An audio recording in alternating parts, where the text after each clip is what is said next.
Good morning, students.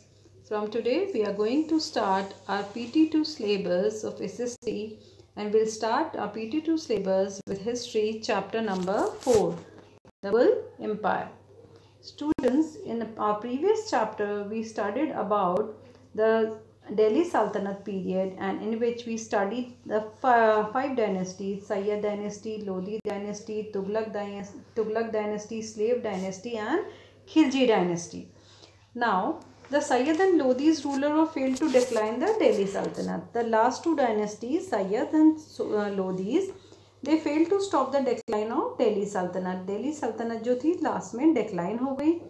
Babur took the full advantage of the political situation. Babar ने इस political situation का full advantage लिया and he established the Mughal dynasty in India.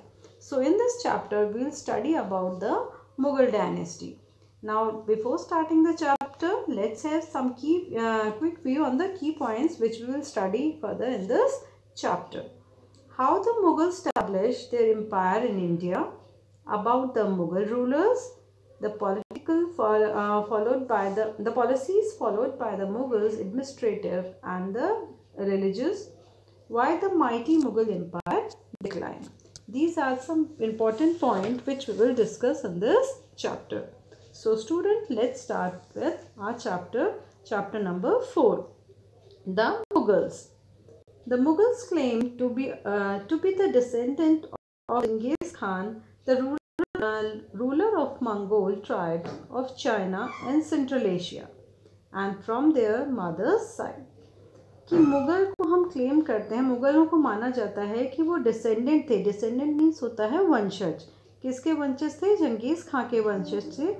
The ruler of Mongol tribe of China and central Asia. और जंगीज खान जो कहाँ के थे? Mongol tribe थी, मंगोल जाति से बिलोंग करते थे और जो चाइना और सेंट्रल एशिया में के रूलर थे.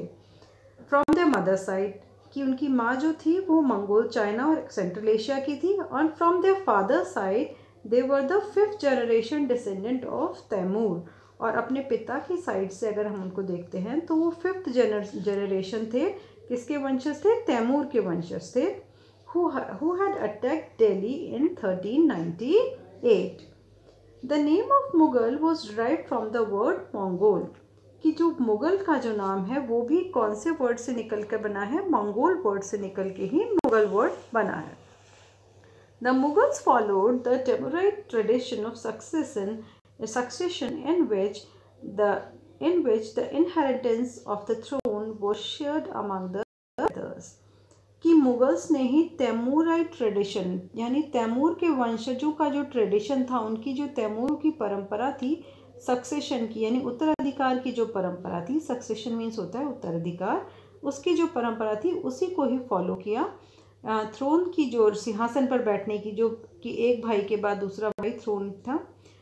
With this always left room for conflict among the brothers who were keen to rule the Mughal empire. और तैमूराइड ट्रेडिशन की जो परंपरा थी उसमें भाइयों में आपस में कॉन्फ्लिक्ट होता था, लड़ाई झगड़ा होता था कि जो भी ज़्यादा शक्तिशाली ब्रदर होता था वही रूल करता था, वही शासन के लिए भाइयों में लड़ाई होती थी. जो शक्तिशाली होता था वो राजा बनता था. There are many references of rebellion by the Mughal prince in the contemporary account left by the historians. कि बहुत सारे हमें रेफरेंसेस मिले हैं रिबिलियन के. रिबिलियन मीन्स होता है विद्रोह, विरोध के, एक दूसरे भाइयों में लड़ाई के. बाय द मुगल प्रिंस, कि मुगल प्रिंस ने भी बहुत बार आपस में एक दूसरे से भाइयों से लड़ाई की है ताकि वो अपने को राजा बना सके. और ऐसे बहुत सारे हमें अकाउंट्स मिले हैं जो कि लेफ्ट बाय द हिस्टोरियन, इतिहासकारों के पास से जो उन्होंने छोड़े हैं. उसमें बहुत सारे ऐसे सबूत हैं जिनमें मुगल्स के बीच में भाइयों में आपस में शासन को लेकर लड़ाई हुई है. So let's start with the first Mughal empire, Babur. Babur started his rule in 1526 and 1530. Babur, the first Mughal emperor, ascended the throne at Fargana, a small principality in Transnistria, in 1494. कि who was the founder of Mughal dynasty? Mughal dynasty के founder थे बाबर. सबसे पहले बाबर ने Mughal dynasty को establish किया He was ascended means होता है रियासत, द थ्रोन ऑफ फरगना, वो सबसे पहले फरगना के शासक बने जो कि एक स्मॉल प्रिंसिपैलिटी थी। प्रिंसिपैलिटी मीन्स रियासत की एक छोटी सी रियासत थी टेक्सेशन नामक जगह पर। He was thrown out of his own hometown by Uzbeks. He carved out a fresh territory for himself in Kabul in 1504. कि बाबुल ने अपने लिए एक टेरिटरी बनाई, एक फ्रेश एरिया डेवलप किया जो कि फॉर हिमसेल्फ, जो कि काबुल में था 1504 में। The unstable political situation in India after Sikandar लोदी's death, an invitation from Daulat Khan Lodi, the governor of Punjab, encouraged Babur to attack India. अब बाबर ने इंडिया पर अटैक क्यों किया? वो तो काबुल पे शासन कर रहा था। इसके दो रीज़न है students, two reason are given है। First one is the unstable political situation in India. Bharat में सिकंदर लोदी की डेथ के बाद जो पॉलिटिकल सिचुएशन थी वो अनस्टेबल हो गई थी। और सेकंड रीज़न जो था, जो पंजाब का जो गवर्नर था दौलत खान लोदी ने बाबर को इनविटेशन दिया कि आप इंडिया पर अटैक कीजिए और मेरी हेल्प कीजिए। तो इन दो रीज़न की वजह से बाबर ने इंडिया पे अटैक किया। पहला तो political instability in India and second was the invitation given by Daulat Khan Lodi. At the first battle of Panipat in 1526 Babur defeated Ibrahim Lodi the sultan of Delhi and established Mughal rule in India. तो बाबर ने 1526 में ही defeated Ibrahim Lodi the Sultan of Delhi and he established Mughal rule in India. He also defeated Rana Sanga of Mewar and the chieftain around Delhi and Agra at the Battle of Khanwa in 1527. 1526 में बाबर ने Mughal rule की establish किया और उसके बाद उन्होंने राणा सांगा जो ruler थे मेवाड़ के, उनको डिफीट किया at the battle of Khanwa की बैटल में 1527 में। देन इन 1528 ही defeated the Rajput at Chanderi. 1528 में बाबर ने राजपूत रूलर्स को डिफीट किया चंदेरी में। All these help Babur to lay the foundation of an all Indian empire. कि इतनी बड़ी बड़ी जो बाबर ने युद्ध किए और उनको जीता, दिस हेल्प बाबर, जिससे बाबर को हेल्प मिली। फाउंडेशन मीन्स होता है नींव मजबूत करना। To have the foundation of Indian empire, कि उसने अपने मुगल साम्राज्य की भारत में फाउंडेशन को और मजबूत किया। The important Mughal rulers were Babur, Humayun, Akbar, Jahangir, Shahjahan and Aurangzeb. Now next one is Humayun. Now we will read about Humayun. Humayun का रूलिंग पीरियड है 1530 to 1556। After Babur's death, Humayun succeeded his father in 1530. कि आफ्टर बाबर की डेथ के बाद हुमायूं ने सक्सीड किया अपने फादर को 1530 में। To sustain imperial power and hegemony, Humayun had to fight against the Afghan both in the east and the west. To sustain means होता है बनाए रखना, कायम रखना। इम्पीरियल पावर, इम्पीरियल मीन्स होता है शाही, अपनी शाही पावर को बनाए रखने के लिए। एंड हेगेमनी मीन्स होता है लीडरशिप, तो अपनी लीडरशिप को बनाए रखने के लिए, अपनी पावर को बनाए रखने के लिए Humayun had to fight against, Humayun को अफगान से फाइट करनी पड़ी, बोथ दोनों साइड में, east and west, at the दोनों ईस्ट और वेस्ट पार्ट ऑफ इंडिया में। At the same time he had to face hostilities from his own brothers which weakened his cause against the, और उसी समय पर हुमायूं को फेस करना पड़ा, हॉस्टिलिटीज में तो है शत्रुता, फ्रॉम हिज ओन ब्रदर्स, अपने भाइयों से भी उसे शत्रुता फेस करनी पड़ी, which weakened his cause against the Afghan, जिसके कारण वो कमज़ोर पड़ गया अफगानीज के सामने। The Afghans united under the leadership of Sher Khan, who was popularly known as Sher Shah Suri. जो अफगान्स थे वो बहुत यूनाइटेड थे और उनका लीडर था शेर खान। शेर खान को हम का पॉपुलर नेम है शेर शाह सूरी के नाम से भी हम उन्हें जानते हैं। Sher Khan ruled from Sasaram in the modern day Bihar. They captured Gaur, the capital of Bengal, and besieged Muhammad Shah. Sher Shah जो सूरी थे who ruled from ससराम, वो मॉडर्न डे ससराम से रूल कर रहे थे, जिसे हम मॉडर्न आज बिहार के नाम से जानते हैं. Sher Khan defeated Humayun first eight the battle of Chausa. शेर खान ने हुमायूं को डिफीट किया, को हराया फर्स्ट बैटल ऑफ चौसा में, जो हुई थी 1539 में. एंड देन कन्नौज इन 1540, और उसके बाद 1540 में भी उन्होंने हुमायूं को हराया. Humayun fled from India and sought refuge in Persia. Sher Shah established the Sur dynasty with his capital at. तो हुमायूं कुछ समय के लिए फ्लेड मीन्स गायब हो जाना, भाग गए इंडिया से, और वो रिफ्यूजी यानी शरणार्थी, रिफ्यूजी होने में शरणार्थी, शरण ली उन्होंने जाके पर्शिया में. तो शेर शाह ने इस्टेब्लिश किया सुर dynasty with his capital eight Delhi. उन्होंने दिल्ली को अपनी कैपिटल बनाया और दिल्ली में सुर डायनेस्टी की स्थापना की. He introduce the rupaya, organise military and postal system. उन्होंने रुपया इंट्रोड्यूस किया, military system, postal system introduce किया. His land revenue policy became the basis of the later Mughal and land revenue system. उनकी जो लैंड रेवेन्यू पॉलिसी थी वो बाद में Mughals ने भी फॉलो की. With the help of Persian king Shah Tahmasp, Humayun conquered Kabul and Kandahar and captured Delhi and Agra. कि हुमायूं जो भाग करके पर्शिया में शरण ली थी, पर्शिया में जाके छुप गए थे, उन्होंने वहाँ के जो शासक थे शाह अल्तमश, उनकी हेल्प से हुमायूं ने काबुल और कंधार को वापस से कैप्चर किया, और उसके बाद उन्होंने दिल्ली पर भी आक्रमण किया, दिल्ली एंड आगरा पर.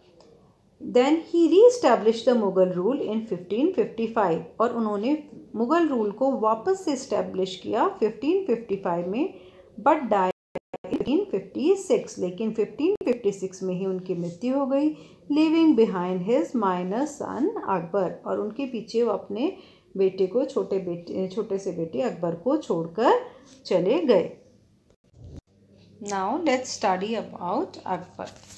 Two major sources which provide information about Akbar's period are Akbarnama and Ain-e-Akbari, written by Abul Fazl. These are the two book names, Akbarnama and Ain-e-Akbari, which were written by Abul Fazl, and Abul Fazl was one of the 9 jewels of Akbar's court. The first volume of Akbarnama dealt with Akbar's ancestor, and the second volume recorded event of Akbar reign. Akbarnama 2 portion में divide है. First volume हमें information देता है अकबर के ancestors के बारे में, उनके पूर्वजों के बारे में, एंड सेकेंड वॉल्यूम हमें अकबर के रेन यानी उसके शासनकाल के बारे में बताता है.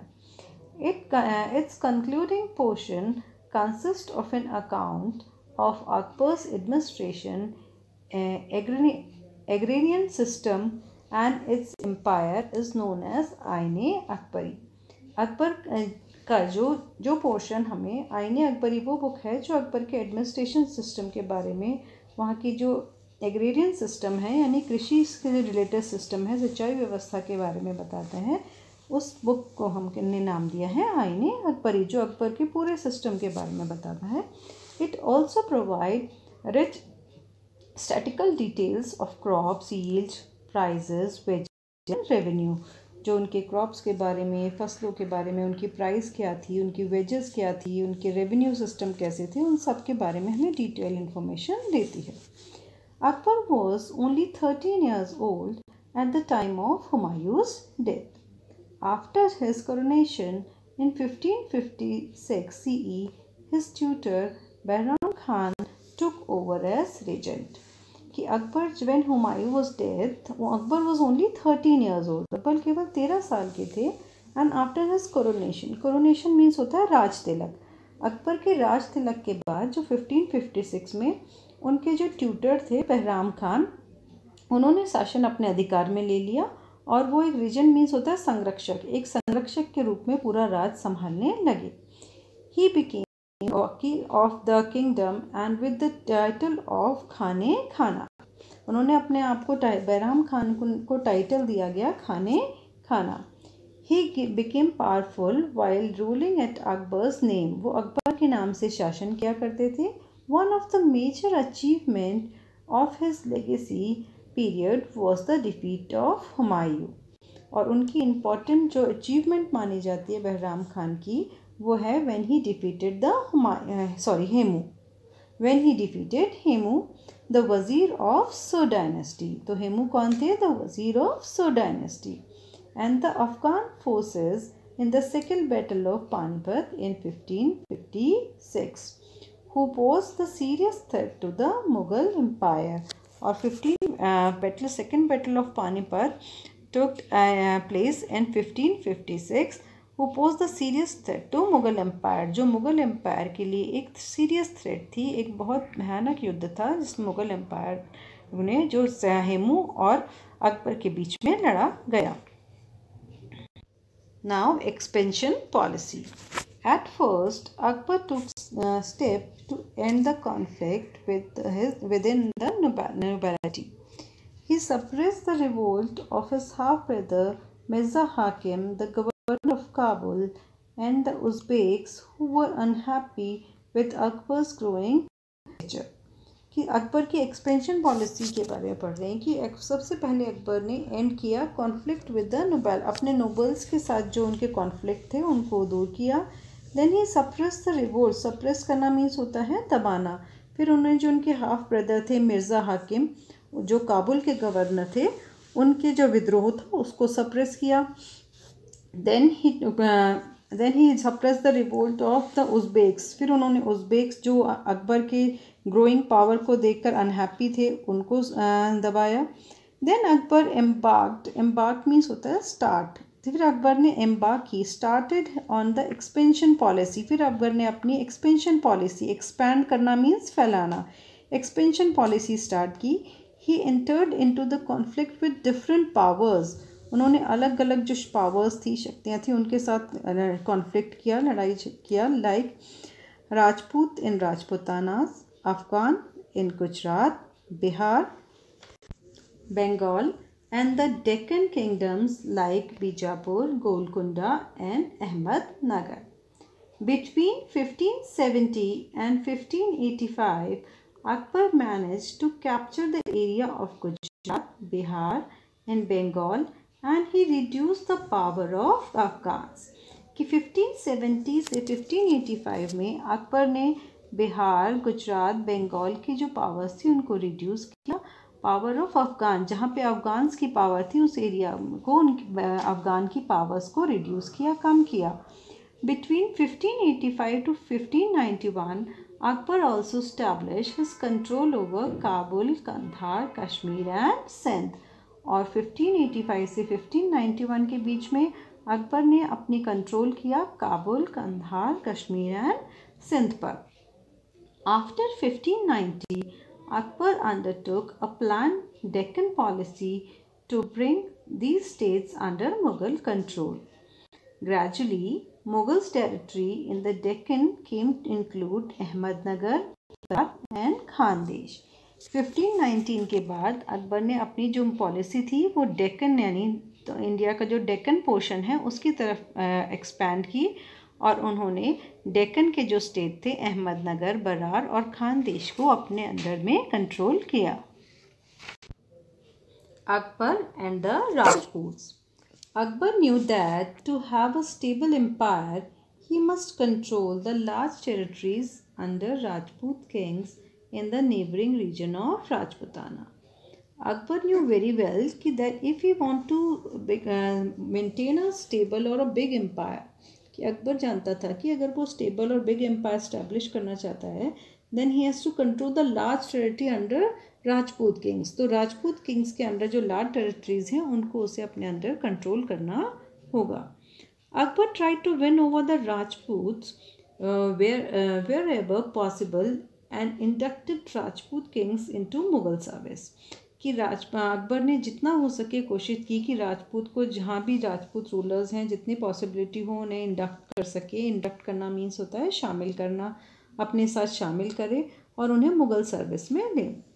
He treated them as par with Mughal nobility by marrying Jodhabai, the daughter of Raja Bihari Mal of Jaipur, in 1562. कि अकबर ने जोधाबाई से मैरिज की, जो राजा बिहारी मल की डॉटर थी, जयपुर के राजा बिहारी मल की डॉटर थी, 1562. Akbar displayed his secular policy towards the Hindus. Akbar ने अपनी जो सेकुलर पॉलिसी थी वो हिंदूज़ के साथ अपनी सेकुलर पॉलिसी मीन्स होता है कि किसी भी धर्म को ऊंचा बड़ा ना समझना, सभी धर्मों को समान समझना. Many Rajput kings helped Akbar in expanding and consolidating the empire. This became possible because Akbar recognized their tradition ruling areas such as Watan and Jagir, and they were given additional Jagirs outside Rajasthan. कि बहुत सारे जो राजपूत थे उन्होंने अकबर की help की ताकि वो अपने एम्पायर को एक्सपेंड कर सके और आगे बढ़ा सके. Battle with Rana Pratap. The only Rajput king who stood against Akbar was Rana Pratap, the ruler of Mewar, and his son Amar Singh. Akbar captured Chittor in 1568 and Ranthambore in 1569. The famous Battle of Haldighati was fought between the Mughals and Rana Pratap in 1576 near Haldi Ghati. कि अकबर के only one Rajput ruler who stood against Akbar. Akbar के सामने एक ही Rajput ruler थे जो थे राणा प्रताप, मेवाड़ के राजा. उन्होंने अकबर के साथ सामने खड़े रहे, उन्होंने उनसे युद्ध किया. और फेमस बैटल जो है बैटल ऑफ हल्दी घाटी, जो कि किसके बीच में हुआ था, तो between the Mughals and Rana Pratap near Haldi Ghati नामक प्लेस पे हुआ था 1576 में. The Mughal army was led by मान सिंह ऑफ आमेर. कि मुगल आर्मी का जो नेतृत्व था वो मान सिंह ने किया. Rana Pratap despite of all efforts bye Akbar did not submit. Rana Pratap Akbar के सारे एफर्ट, सारी कोशिशों के बाद भी उन्होंने अपने आप को अकबर के सामने सबमिट नहीं किया. Rana was able to recapture many of his lost territories from the Mughals, including Kumbhalgarh. कि राणा ने बहुत सारी अपनी जो टेरिटरीज थी, जो एरिया थे जो मुगल्स के पास चले गए थे, उन्हें रिकैप्चर कर लिया, वापस ले लिया, जिसमें कुंभलगढ़ भी शामिल था.